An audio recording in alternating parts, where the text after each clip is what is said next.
Welcome to a Roll for Crit digital review. I'm Jonathan Estes. And I'm Will Keeler.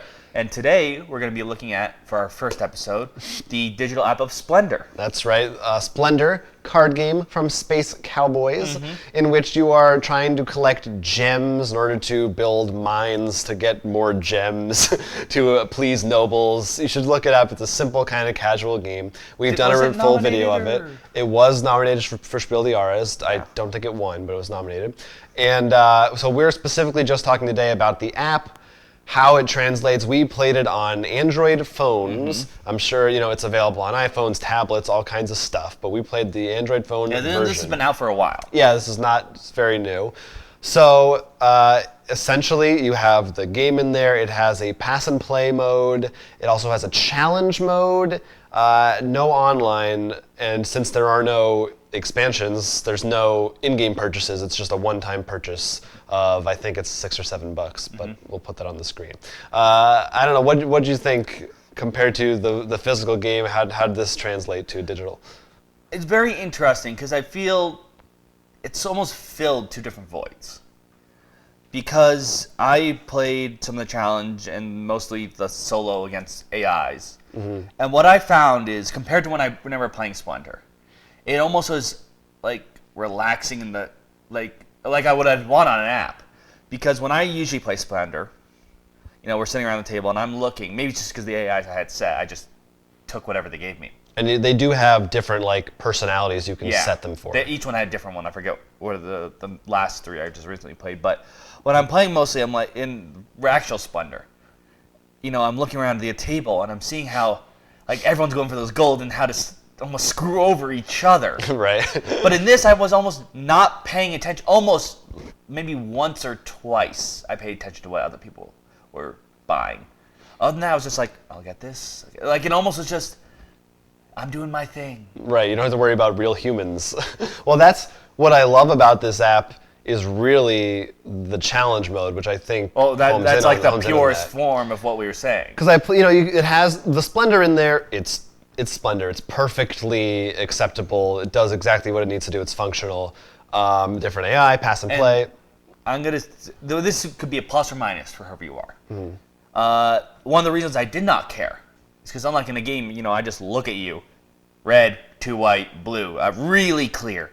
This, you have to click something, and even then, because we have on phone, it's a little smaller. I agree. It's definitely very easy to forget, what are those three guys going for? Because they're just dots in the corner, not a person sitting next to you. Right. So I think it's almost a little harder to keep track of that.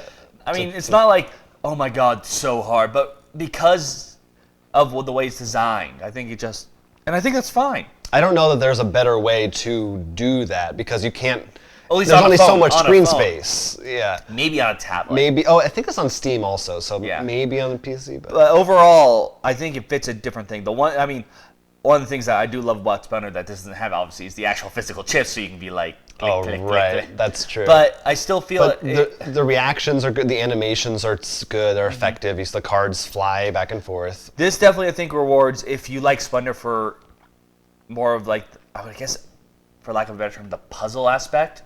Because, like 100%. I said, that it really you're feeling less about how are the other players going to hurt me, more like how am I going to get points. And the challenge modes, as you were starting, really brings that out. That's what I love, and that's why I love this app more than some other board game apps I played, where it's this is the game, but I can just play this, with my friends in real life. It's okay. But those challenge modes really, because basically they give you certain limits. So it'll be like a Splendor game, but you only have 20 turns to reach this many points, and these many gems are going to be out, and maybe the card layout will be the same every time. So you're not just playing Splendor, you actually have to figure out what is the best strategy for this situation. Which is perfect. Splendor's perfect for. And it's almost like a different game, and one that I actually enjoy more than even regular Splendor. For a while, when I first got it, I haven't played in a long time, when I first got it, besides today when we revisited it, I did those puzzles for a few days. I was kind of addicted to them. I could tell when I went in there. Yeah, I had some of them in. No, they're fun. I will say you tend to get really addicted to puzzle things, and are able to you streamline through them. Oh, like right. we talk about some other puzzle games, and I'm just like, yeah, I'm like halfway, and John, and you're like, oh, I beat 3 versions. Because I sit down and I'll put TV, I'll do anything, and I don't stop until they're completed. I'm not saying that's a great thing. It's like an OCD. I do that for other things. I gotta check it off. Not that some people really have OCD, so I don't want to. No, but I mean, like I do the same thing. Like I'll put the TV on while I'm doing something else. But Right, I think this is a good point because you play so many of these puzzle things. The fact that you can feel that, I think, is a very good thing. Yeah, it's really good. And I could still, while we didn't try it, I think the path function would work fine, and almost like if you were doing it in a car ride, for example, it might be even better because, like we said, you might even just be like, "Oh, I'm doing this." Yeah. I think that would work fine, and then you just have to like look at, oh, that's what they did. This is what they're doing. Right. Like you could click and see what they got, but I think overall. And it is kind of nice also that it'll like highlight the cards you can buy. That was actually the other thing I found really funny. It reminds me of when you and I play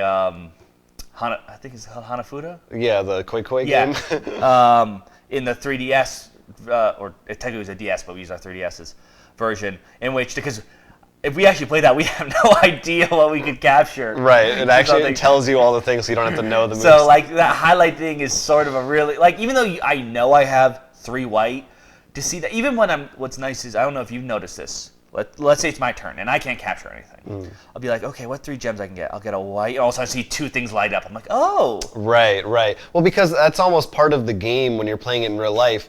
Inevitably, you're only human. You're gonna miss something. You're gonna forget that you had this gem, or oh, I could have bought that last turn. This eliminates that, which is relaxed. I think that maybe that's part of why you're relaxed. You don't have to worry as much. You will not miss anything. They will tell you. Yeah. So overall, I'd say that this app hits what I would want from a board game app. It makes it much more relaxing. I mean, even though I lost, I was like, oh, I lost. Like, right.